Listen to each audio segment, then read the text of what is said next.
Vamos embora, porque agora a gente vai desenhar os 4 isômeros que a gente tem que desenhar, não é? Usando a projeção de Fischer que a gente acabou de falar. O isômero A está aqui representado, não é? Só recapitulando, traçando a linha horizontal, não é? A vertical, não é? Traçamos as linhas horizontais, nas quais as interseções aqui, ó, seriam os nossos carboninhos quirais. São 2, então 2 ali presentes. Beleza. Encaixamos os grupinhos, não é? A cadeia principal sempre na vertical. Tá, mas eu tenho que desenhar 4 compostos Cris. Como fazer? Não é? Eu vou trocando os grupinhos ali? Não, calma, relaxa, tá bom? Sempre que você obter o primeiro isômero, para obter o par dele, não é? É muito fácil, ok? Então, aqui, ó, para obtermos um outro isômero no par, claro, desde que nós tenhamos um para obter o outro, né? Devemos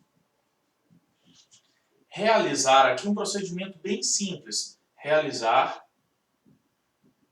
o espelhamento da estrutura. Então nós vamos pegar esse isômero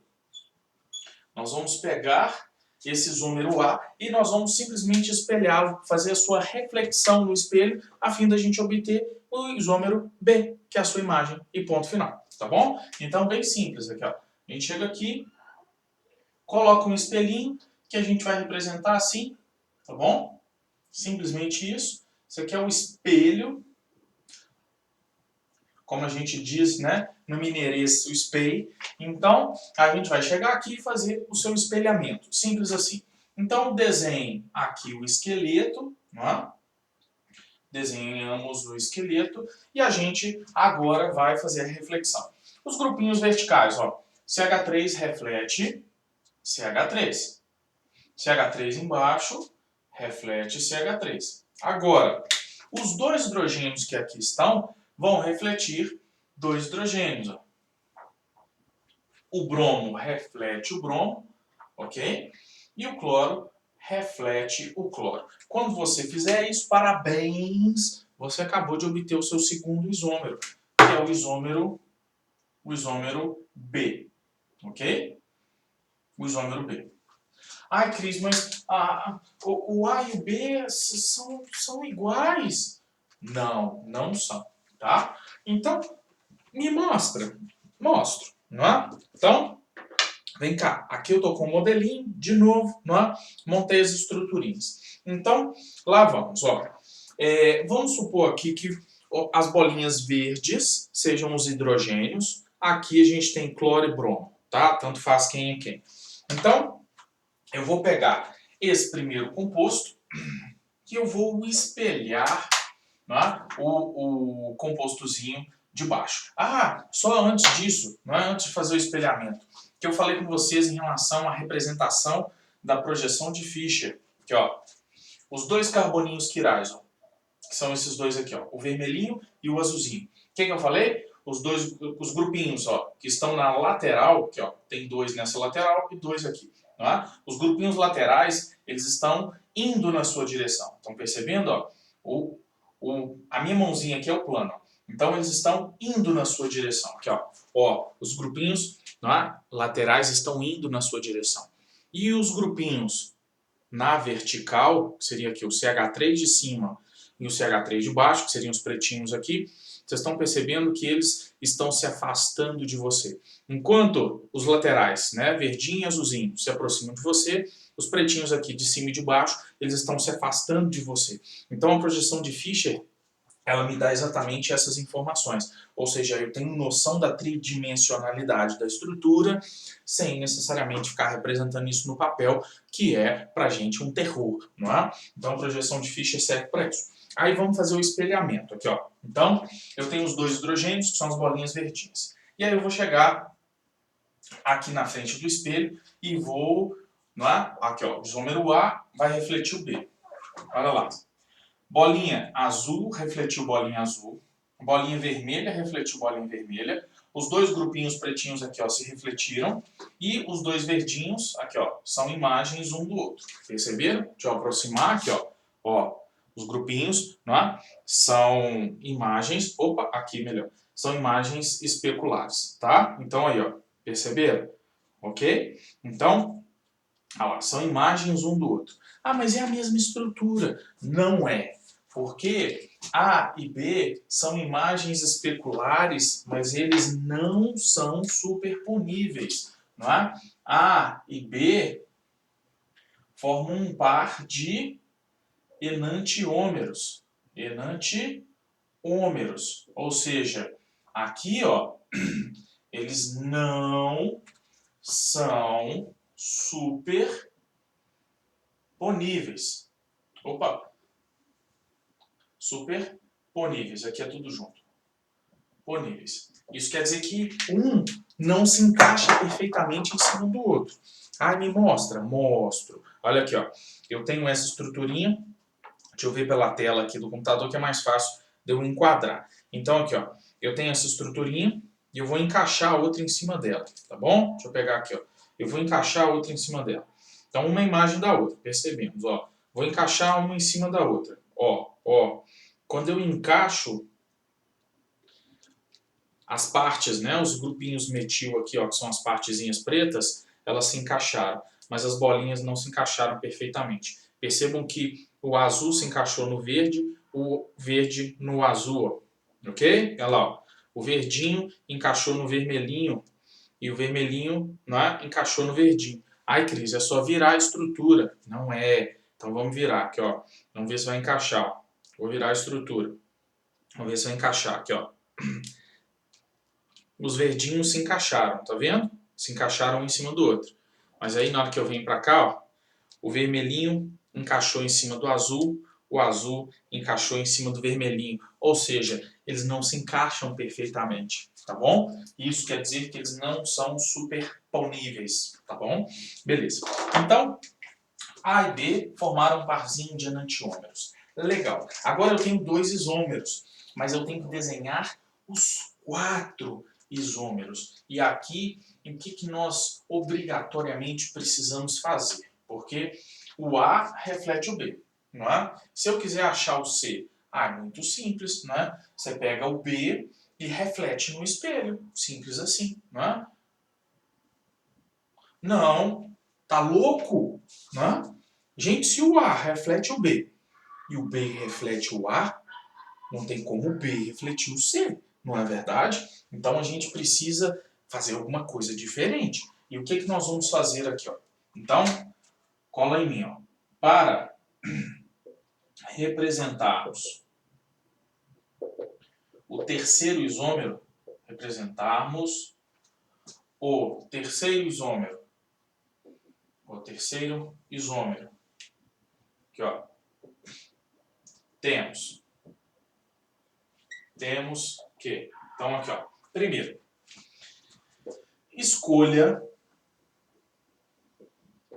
um dos 4 carbonos quirais.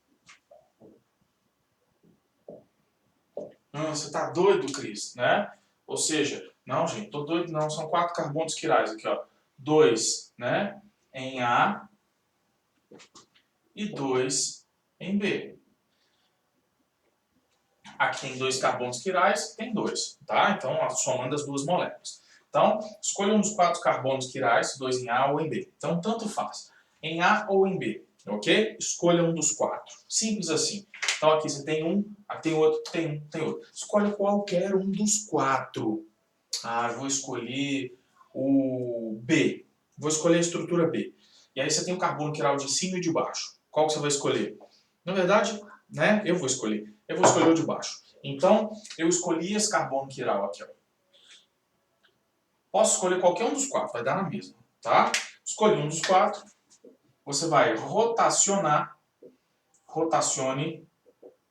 seus grupos ligantes laterais. Tá bom? Então, tem que ser os grupinhos laterais. Então, aqui Nesse carbono que eu escolhi, dava na mesma, tá, gente? Eu escolhi esse carbono.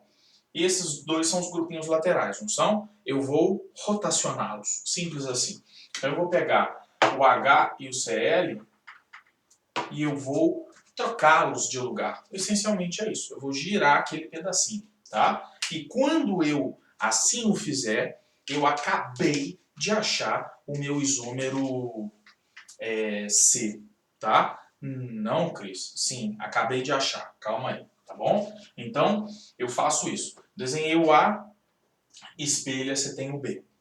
Escolha um dos carbonos quirais, né, 2 em A, 2 em B, qualquer um deles, e gire os grupinhos laterais. Na hora que você fizer isso, você achou o terceiro isômero.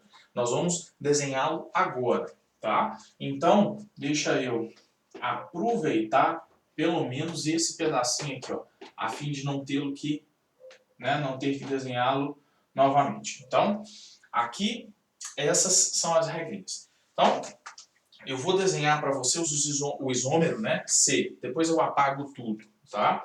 Só para eu aproveitar a estrutura aqui, ó. Isômero C. Então, copia o resto. CH3 em cima, CH3 embaixo. O carbono quiral de cima eu nem toquei nele. Copia tudo. H e o Br. E aqui sim eu vou rotacionar os grupinhos. Então o Cl vai para a esquerda, o hidrogênio vem para a direita. Então o Cl veio para cá, o hidrogênio veio para cá. Pronto, esse é o isômero C. Ponto final, tá? Então aqui é isso que eu tenho que fazer. Então lá vamos nós, ó. Apaguei. E o que eu estou percebendo, né, aqui agora, que o resto é absolutamente o quê? Igual, tá? Então, eu obtive o isômero C, que é o primeiro do par. Para obtermos um outro isômero no par, devemos realizar o espelhamento da estrutura. Simples assim. Então, você teve o A, espelhou, achou o B. Agora você tem o C, espelha, você acha o D. Então, aqui ó, par, par, par. E agora eu encaixo os grupinhos, né? CH3 em cima, CH3 embaixo. Aqui, bromo espelha bromo, e hidrogênio. Hidrogênio espelha hidrogênio, cloro espelha cloro. Quando eu fizer isso, gente, eu acabei de achar meu isômero D. Ai, que delícia! É muito tranquilo manipular a fórmula, né, ou a projeção de Fischer, não é? Ela me dá a possibilidade de desenhar 4 moléculas que são diferentes no espaço, não é? Com uma enorme simplicidade. Então, desenhei o A, espelhei, achei o B. Rotacionei um dos carboninhos quirais, achei o C. Achou o C, espelhou, se achou o D. Ponto, acabou. Só isso, não é? E aí, olha lá, C é imagem de D e D é imagem de C. O que isso quer dizer? Que eles formam um par de enantiômeros. Ou seja, não são superponíveis. Um não se encaixa no outro. Simples assim, tá bom? Então, é só fazer isso, tá? Que a gente consegue ali numa boa, não é? Brincar com tudo isso, tá? Então, é isso que a gente tem que fazer. Combinado, moçada? Tem um, você espelha e obtém o outro. Rotaciona um dos grupos e você obtém ali a sua imagem, tá? Então, aqui, ó, brincando. O A, peraí, tá de cabeça para baixo. O A espelhou o B, certo? Eu vou rotacionar esses grupinhos aqui, beleza? Aí o de cima vai girar obrigatoriamente, tá? Aqui, ó. Então, rotacionei, estão vendo? Os grupinhos, troquei um com o outro. E aí, por causa da disposição, né, espacial do carbono, esse grupinho acaba vindo para cá, tá bom? Então, vocês já estão percebendo uma conformação um pouquinho diferente, né? Certo? Ok? Mas tudo bem. Então tá, quando eu peguei essa estruturinha, ok? E vou fazer o seu espelhamento, o que eu vou obter é essa outra aqui, ó. Perceberam? Então, ó, elas não são iguais às moléculas A e B. Porque quando eu tinha o A e o B, percebam que, ó, Quando eu bato o olho nessas estruturinhas, os dois hidrogênios, ó, estão pertinho. E os dois, aqui, cloro e bromo, também estão pertinhos. Quando eu pego o C ou o D, tanto faz, eu percebo que os dois hidrogênios estão mais afastados. E o cloro e o bromo também. Isso não é isomeria cis-trans não, tá? Pelo amor de Deus. Mas aqui, ó. Aqui, um hidrogênio está aqui, um cloro e um bromo estão aqui. Perceberam? E daí, Cris? O que isso acarreta? Simples, galera. Quando eu analiso o mapa eletrostático dessa estruturinha, ok? E dessa estruturinha, que são aqui as imagens especulares, o mapa eletrostático das duas é o mesmo. Isso quer dizer que a distribuição de carga, de densidade eletrônica nessa estruturinha e nessa são absolutamente iguais. Tá, e daí? E aí quando eu analiso o C, no qual que os hidrogênios estão mais afastados, né? E o cloro e o bromo também, o mapa eletrostático dessa estrutura é diferente do mapa eletrostático dessa outra estrutura. Isso quer dizer que as polaridades são diferentes, tá bom? E aí, o que isso acarreta em relação às propriedades? Aqui, ó. Os enantiômeros,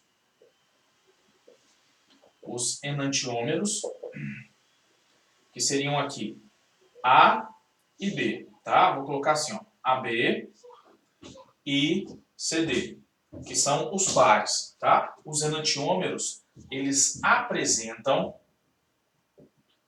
todas, sem exceção, tá?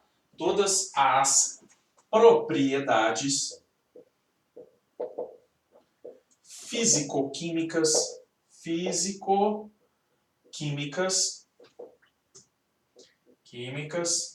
idênticas. Tais como. E aí, tudo que vocês puderem imaginar. Tais como.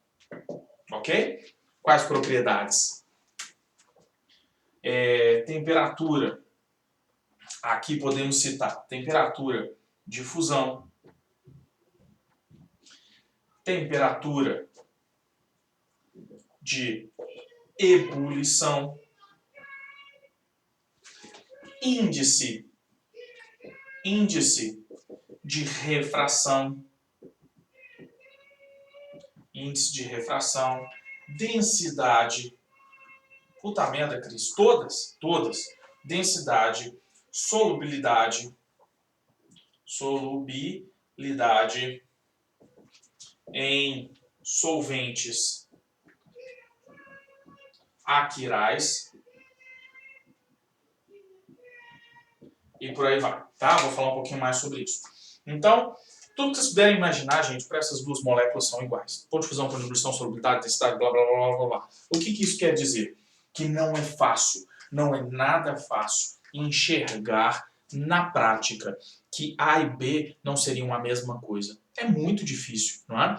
Por métodos convencionais, não é? Esses métodos que a gente conhece, separação de misturas, né? Destilação, filtração, né? Os métodos que vocês conhecem, filtração, decantação, não é? E quaisquer outros, fugiram vários. Mas esses métodos simples, eles não são capazes de separar A e B, tá bom? A gente não consegue separá-los assim. A gente vai precisar aqui, obrigatoriamente, de métodos muito mais sofisticados, tá? Eu vou falar um pouquinho sobre isso daqui a pouquinho. Então, A, B, C e D, eles têm todas as propriedades iguais. Tudo igual, Cris? Exceto uma coisinha, tá? Então, que eu vou falar aqui agora, tá bom? Então, o que eles apresentam de diferente aqui, ó? Todas as propriedades, né, iguais. Tá, exceto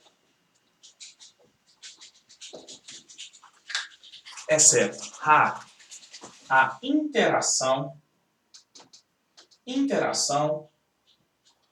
com a luz polarizada.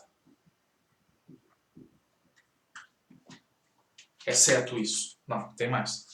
A luz polarizada, portanto, é uma ferramenta que me permite distinguir, né, A de B. A luz polarizada, ela me possibilita enxergar que essas duas estruturas não são iguais, o que é muito difícil pelas propriedades que elas apresentam em igual. Tá? Então a luz é uma ferramenta fantástica, por isso que a gente usa a luz polarizada, tá bom? Então a gente não tem a isomeria óptica, né? O estudo da interação com a luz só para eu ver que o composto com a luz interage, não. Ó, eu tenho um composto, joga a luz nele, desviou para a direita. Né? Tem um outro composto, joga a luz nele, desviou para a esquerda. E daí? E daí? A pergunta é essa. E daí se desvia para a direita, desvia para a esquerda? Né? Isso serve para nada. Na verdade, a luz serve para que eu enxergue que essas duas estruturas não são iguais. Porque isso aqui não me ajuda em nada. Vocês estão entendendo o porquê da importância da luz polarizada? É para isso, tá? Não é para ver que desvia para um lado ou para o outro, não. Então, a interação com a luz polarizada é diferente para esses dois compostos, tá bom? E aqui, ó, a atividade em meios quirais. Tá? Quirais ou assimétricos, que é a mesma coisa. Assimétricos. O que isso quer dizer? Não é? Por exemplo, se eu tiver um solvente, não é? Não como a água não faz essa seletividade, mas se eu tiver um solvente muito complexo estruturalmente, não é? Esse solvente ele pode interagir mais com A e menos com B. Ok? Ou seja, o solvente ele pode selecioná-los espacialmente falando. Tá? Uma outra possibilidade que difere muito A e B, né? Essa atividade em meios quirais, o que é muito comum para a gente na biologia. Quando a gente estuda, por exemplo, o sistema chave-fechadura, não é? Vocês falam bastante em atividade enzimática, não é? O que vocês estudam lá? Você tem um dado sítio, não é? E só um substrato encaixa perfeitamente naquele sítio. Por isso que a gente fala de sistema chave-fechadura, não é? E nós percebemos que A e B são imagens especulares. Uma brincadeira que eu gosto de fazer muito, presta atenção nela. A e B são imagens especulares, não é? Um reflete o outro. As mãos mostram isso muito bem. Toda hora a gente vê isso em livro, não é? A mão esquerda espelha a direita e vice-versa. Mas elas não são espacialmente iguais. Imagine que você tenha uma enzima e você tem essas duas moléculas. Não é? Aqui, ó, presta atenção. Ó. Imagine que você tenha lá esse sítio. Você tem esse sítio. Vocês lembram quando na escola isso era uma coisa difícil da gente fazer? Né? Ou saudade. Então imagine, você tem aquela enzima. Esse é o substrato. Ó. Minha mãozinha esquerda. Aí, ó, ela chega, pum, ela se encaixou perfeitamente no sítio, não é? Ou seja, esse sítio está selecionando essa estrutura. Mas aí eu tenho essa outra, né, no par de enantiômero, que é a mão direita. Então aqui, ó, quando eu chego, ó, ela não se encaixa. Estão percebendo isso? Então, não é? O meio é quiral, ou seja, um meio seleciona as moléculas espacialmente falando. A mão aqui não encaixa. Ah, Cris, vira era ao contrário. Né? Não tem como. Enquanto essa encaixa com a palma para baixo, essa encaixa com a palma para cima. Ou seja, na verdade, elas são diferentes no espaço. Não é? Então, essa seletividade em meios quirais, ela difere os dois compostos. E aí vem um método muito usual da gente separar os compostozinhos ali no par de enantiômeros. O que a gente, né, faz? Usa meios quirais. Então, a gente usa um meio que, por exemplo, solubiliza o A e não solubiliza o B. É possível. Ou então, a gente pode usar aqui meios enzimáticos, né, nos quais eu encontro a possibilidade de reagir com A e não reagir com B. E aí, o B que não reagiu, ele depois é separado. Tá? Então, existem técnicas mais sofisticadas, muito sofisticadas, para que a gente faça essa separação. Tá bom? E Daqui a pouquinho, né, na próxima aula, eu falo um pouquinho mais para vocês sobre essas propriedades e sobre um caso importante que a gente tem que conhecer, ou alguns casos importantes, e falo também para vocês de uma exceção muito, né, cobrada dentro da isomeria óptica. Fechado? Até a próxima, moçada. Valeu!